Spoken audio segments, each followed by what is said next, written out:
Hello my dear friends, welcome to our YouTube channel. Previous వీడియోస్లో భారత రాజ్యాంగ చరిత్రలో భాగంగా 1858 చట్టం గురించి మనం ఎక్స్ప్లెయిన్ చేయడం జరిగింది. ఈ వీడియోలో భారత కౌన్సిల్ చట్టాలు అవి 1861 కౌన్సిల్ చట్టం, 1892 కౌన్సిల్ చట్టం, 1909 కౌన్సిల్ చట్టాల గురించి మనం ఈరోజు డిస్కస్ చేద్దాం.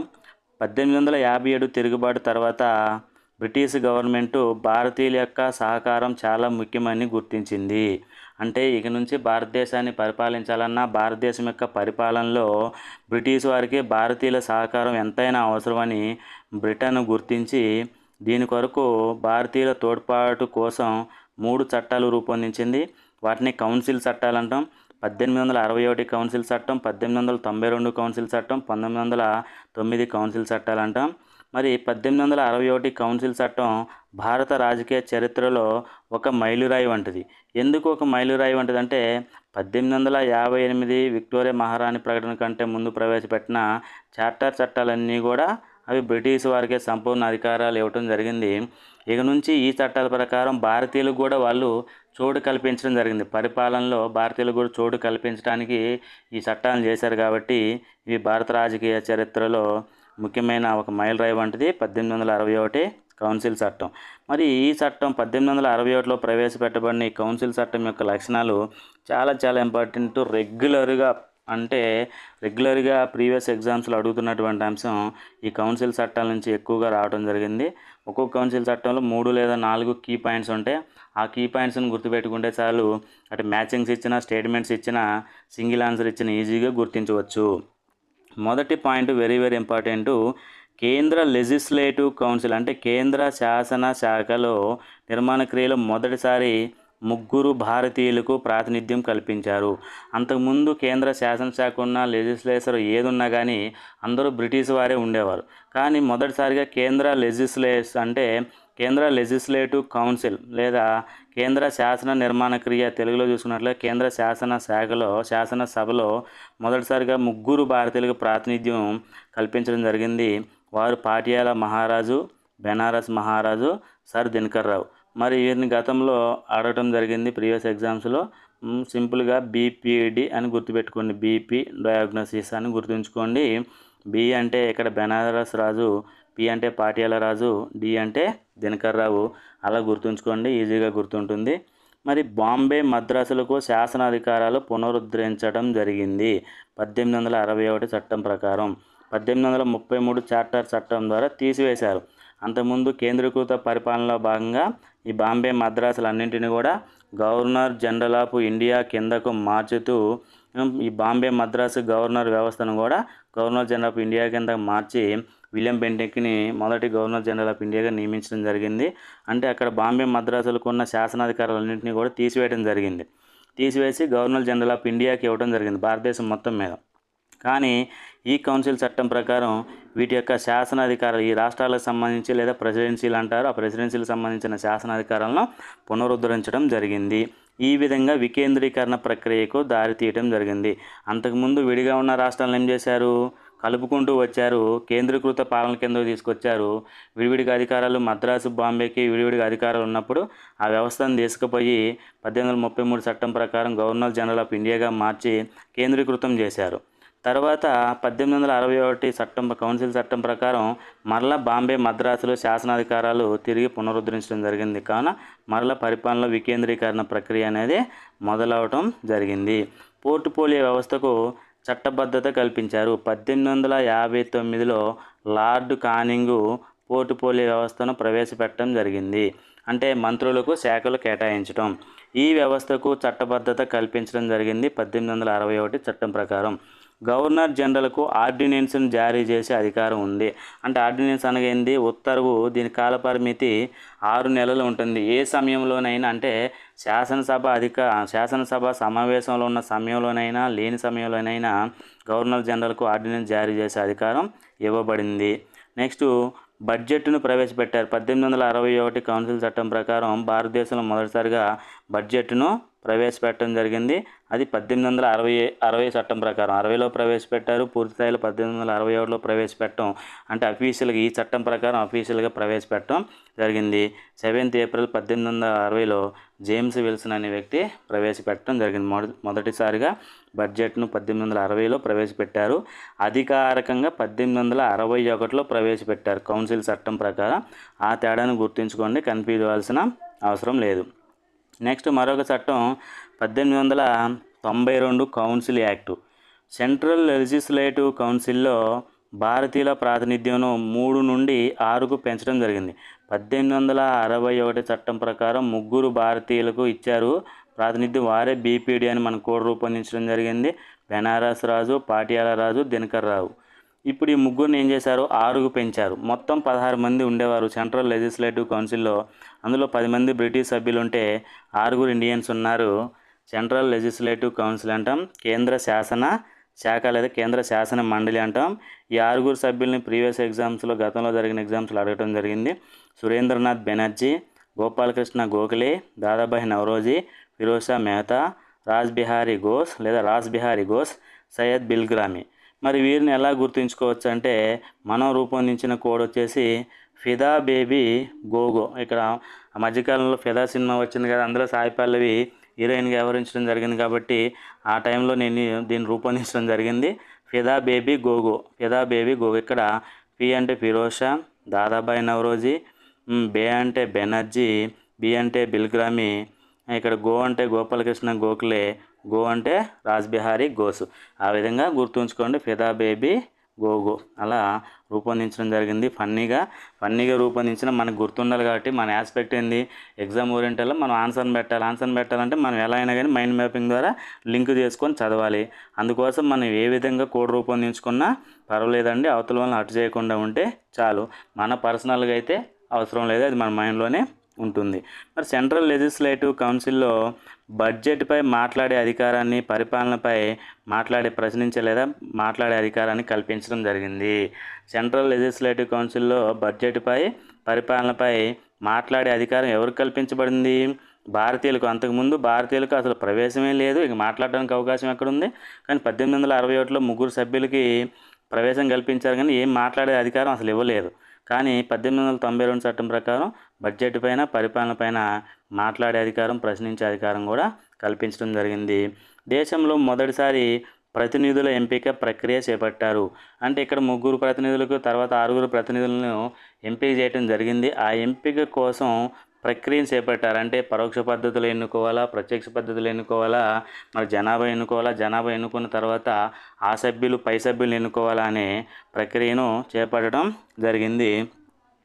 మరి ఈ చట్టం తర్వాత కొన్ని ప్రముఖమైన అంశాలను ఇక్కడ పేర్కొనడం జరిగింది. 1885లో ఐఎన్సీ ఇండియన్ నేషనల్ కాంగ్రెస్ని ఏర్పాటు చేయడం జరిగింది, హేవూ హ్యూమ్ అధ్యక్షతన. మరి ఆర్సి మజుందార్ గారు జాతీయ ఉద్యమాన్ని 3 దశలుగా వర్గీకరించడం జరిగింది. మితవాద దశ 85 నుంచి 5 వరకు 1905 వరకు, అతివాద దశ 1905 నుంచి 1920 వరకు, గాంధీ యుగం 1920 నుంచి 1947 వరకు. ఇవి గుర్తుంచుకోండి. మధ్యలో దానికి లింకుడ్గా ఉన్న సబ్జెక్ట్ కాబట్టి, అటు పాలిటీకి హిస్టరీకి లింకుడ్గా ఉన్న సబ్జెక్ట్ కాబట్టి ఇక్కడ నేను పేర్కొనడం జరిగింది. 1905లో ఇక్కడ లార్డ్ కర్జన్ బెంగాల్ని విభజించడం జరిగింది. దీనికి అనుబంధంగానే బెంగాల్ విభజనకు వ్యతిరేకంగా వందే మాతర ఉద్యమం లేదా స్వదేశీ ఉద్యమం జరిగింది. 1906లో ముస్లిం లీగ్ ఏర్పాటు చేయడం జరిగింది. 6లో ముస్లిం లీగు అలా గుర్తుంచుకోండి. ఢాకా నవాబ్ సలీముల్లా అలీ మరి అతని యొక్క సోదరుడు ఏర్పాటు చేశారు, ఎక్కడ ఢాకాలో ఏర్పాటు చేశారు. 1907లో ఐఎన్సీలో సూరత్ చీలిక. 7లో మన ప్రీవియస్ వీడియోస్లో చాలాసార్లు నేను చెప్పడం జరిగింది. 7 సూరత్ చీలిక, అలా రైమిక్ సౌండ్ ద్వారా అతివాదులు మితవాదుల మధ్య చీలిక ఏర్పడింది. అప్పుడు ఐఎన్సీకి అధ్యక్షుడిగా వ్యవహరించారంటే రాస్ బిహారీ ఘోష్. ఈ చీలిక ఏర్పడటం వల్ల రాస్ బిహారీ ఘోషించాడు అని మనం ఒక కోడ్ను కూడా రూపొందించడం జరిగింది. ఇవన్నీ మధ్యలో లింక్డ్గా ఉన్నాయి కాబట్టి గుర్తుంచుకుంటారని ఎక్స్ప్లెయిన్ చేయడం జరిగింది. తర్వాత కౌన్సిల్ చట్టాలు, అతి ముఖ్యమైన కౌన్సిల్ చట్టం 1909 మింటో మార్లే కౌన్సిల్ చట్టం అంటాం. 1909 కౌన్సిల్ చట్టం అన్నా, మింటో మార్లే సంస్కరణలు అన్నా ఒకటి. అప్పటి వైస్రాయి అంటే ఈ చట్టాన్ని ప్రవేశపెట్టే సమయంలో వైస్రాయిగా మింటో ఉన్నాడు, అదేవిధంగా కార్యదర్శిగా మార్లే ఉన్నారు. అందుకని దీన్ని మార్లే మింటో సంస్కరణలు అని కూడా అనొచ్చు, మింటే మార్లే అని కూడా అనొచ్చు. కన్ఫ్యూజ్ కామాకండి. ఇక్కడ వైస్రాయిగా మింటో ఉన్నారు, కార్యదర్శిగా మార్లే ఉన్నారు. ప్రీవియస్ ఎగ్జామ్లో జతపరిచే టైంలో అడగటం జరిగింది ఎవరు ఏ క్యాడర్ కిందకు వస్తారని. వీరు రూపొందించడం వల్ల దీనికి మింటో మార్లే సంస్కరణలు అని పేరు వచ్చింది. సెంట్రల్ లెజిస్లేటివ్ కౌన్సిల్లో కేంద్ర శాసన మండలిలో సభ్యుల సంఖ్యను 16 నుంచి 60కి పెంచారు. 1892 చట్టం ప్రకారం 16 మంది ఉంటే 10 మంది బ్రిటిష్ వారు ఉంటే 6 ఇండియన్స్ ఉన్నారు. ఈ 16ని 60కి పెంచారు. తర్వాత ఇండియన్స్కి కూడా ప్రాతినిధ్యాన్ని పెంచడం జరిగింది. మరి వారందరి వివరాలు మనకి ఇంకా అవసరం లేదు. సెంట్రల్ లెజిస్లేటివ్ కౌన్సిల్ను ఇంపీరియల్ లెజిస్లేటివ్ కౌన్సిల్గా మార్చివేయడం జరిగింది. ఇక సెంట్రల్ కేంద్ర అనే దాన్ని తీసేసి ఇక భారత బ్రిటిష్ ఇండియా లెజిస్లేటివ్ కౌన్సిల్గా మార్చివేయడం జరిగింది. ఈ పాయింట్ చాలా చాలా ఇంపార్టెంట్. మత ప్రాతిపదికపై ముస్లింలకు ప్రత్యేక నియోజకవర్గాలు ఏర్పాటు చేయడం జరిగింది. మత ప్రాతిపదికపై ఇక్కడ చాలా చాలా ఇంపార్టెంట్. మత ప్రాతిపదిక పైన ముస్లింలకు ప్రత్యేక నియోజకవర్గాలు అంటే ఏంది అనగా ముస్లింలను ముస్లింలే ఎన్నుకోవాలి. ఒక నియోజకవర్గంలో ఒక ముస్లిం వ్యక్తి నిలబడినట్లయితే ఆ ముస్లిం అభ్యర్థిని ఆ నియోజకవర్గంలో లేదా ఆ నియోజకవర్గంలో ఉన్న ముస్లిం ఓటర్సే ఎన్నుకోవడాన్నే ప్రత్యేక నియోజకవర్గాలు అంటారు. అలా మత ప్రాతిపదికమైన ముస్లింలకు కల్పించడం జరిగింది. ఆ విధంగా భారతదేశంలో బ్రిటిష్ వారు విభజించు పాలించాలనే సిద్ధాంతాన్ని ప్రవేశపెట్టే క్రమానుగత శ్రేణిలో భారతదేశాన్ని విభజించడం జరిగింది. అందుకని ముస్లిం నియోజకవర్గాల పితామహుడని లార్డ్ మింటో అని అంటారు. ముస్లిం ఇక్కడ ముస్లిం మింటో అలా గుర్తుంచుకోండి. మకారం మకారం అలా గుర్తుంచుకోండి. ముస్లిం నియోజకవర్గాల పితామహుడు ఎవరంటే లార్డ్ మింటో. లెజిస్లేటివ్ కౌన్సిల్లో బడ్జెట్ సహా అన్ని అంశాలపై ప్రశ్నించే తీర్మానాలు ప్రవేశపెట్టే అధికారం కల్పించబడింది. ఇక్కడ ఈ పాయింట్ ఇంపార్టెంట్. ఎందుకంటే 1892 చట్టం ప్రకారం అటు బడ్జెట్ కావచ్చు, పరిపాలన అంశాలు కావచ్చు, వాటి మీద మాట్లాడే అధికారాన్ని కల్పించడం జరిగింది. కానీ తీర్మానాలు ప్రవేశపెట్టడానికి అధికారం కల్పించలేదు.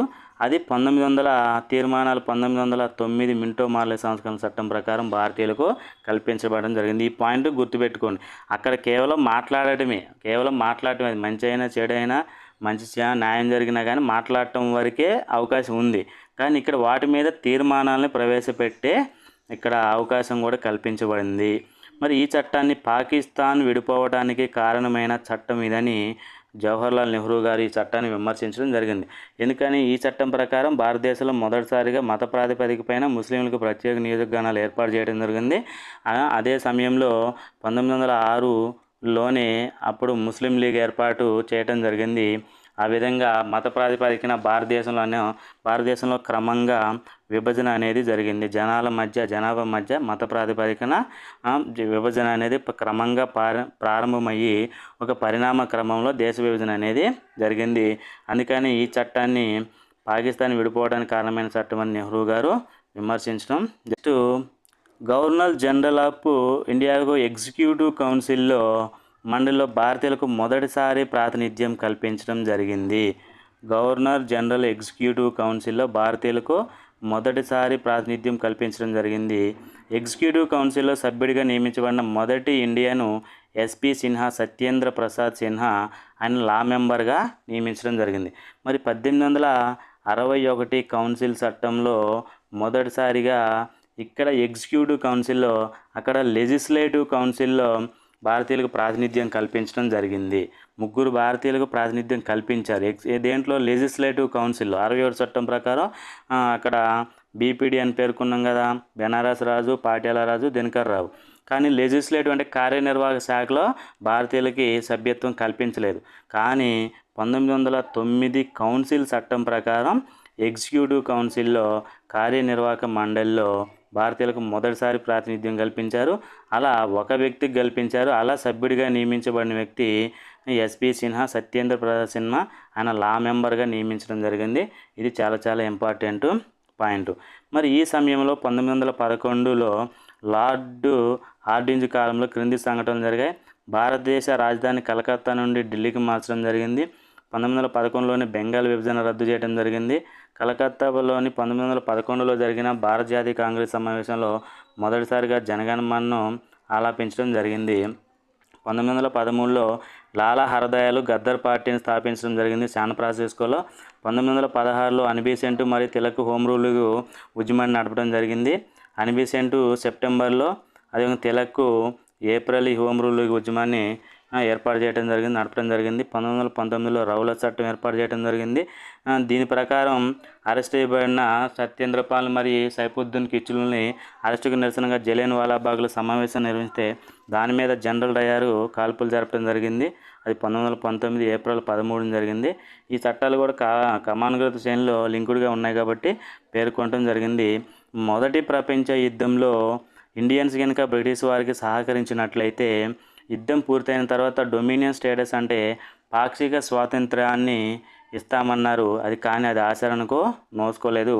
దీన్ని 1917 ఆగస్టు ఆఫర్ అంటాం, లేదా ఆగస్టు ప్రకటన అంటాం. ఇది మాంటెక్ సేమ్స్బర్గ్ కాలంలో చేయబడింది, కానీ ఇది ఆచరణకు రాలేదు. మరి చూడండి, ఇది కీ పాయింట్ నేను ఇక్కడ రూపొందించడం జరిగింది. 1861 మొదటి కౌన్సిల్ చట్టంలోనే లెజిస్లేటివ్ కౌన్సిల్ అంటే శాసనశాఖలో మనకి సభ్యత్వాన్ని భారతీయులకు కల్పించారు. చివరి కౌన్సిల్ చట్టం 1900 చట్టంలోనే ఎగ్జిక్యూటివ్ కౌన్సిల్లో ప్రాతినిధ్యం కల్పించారు. మొదటిసారి కల్పించినప్పుడు పేర్లు ఎవరు? బీపీడీ అంటే బెనారస్ రాజు, పాటియాలా రాజు, దినకర్ రావు. మరి ఎగ్జిక్యూటివ్ కౌన్సిల్ ఎవరు? ఎస్పి సిన్హా, సత్యేంద్ర ప్రసాద్ సిన్హా. అవన్నీ లా బోర్డు మెంబర్గా నియమించడం జరిగింది. ఈ పాయింట్స్ కూడా చాలా చాలా ఇంపార్టెంట్ కీ పాయింట్స్, అందుకని సపరేట్గా మనం రాయటం జరిగింది. చాలా ఇంపార్టెంట్ అండి ఈ పాయింట్స్. మరి ఈ వీడియో నచ్చినట్లయితే లైక్ చేయండి, షేర్ చేయండి, సబ్స్క్రైబ్ చేయండి. మరిన్ని వీడియోస్ కోసం మన ఛానల్ని ఫాలో అవ్వండి. Okay friends, thank you very much.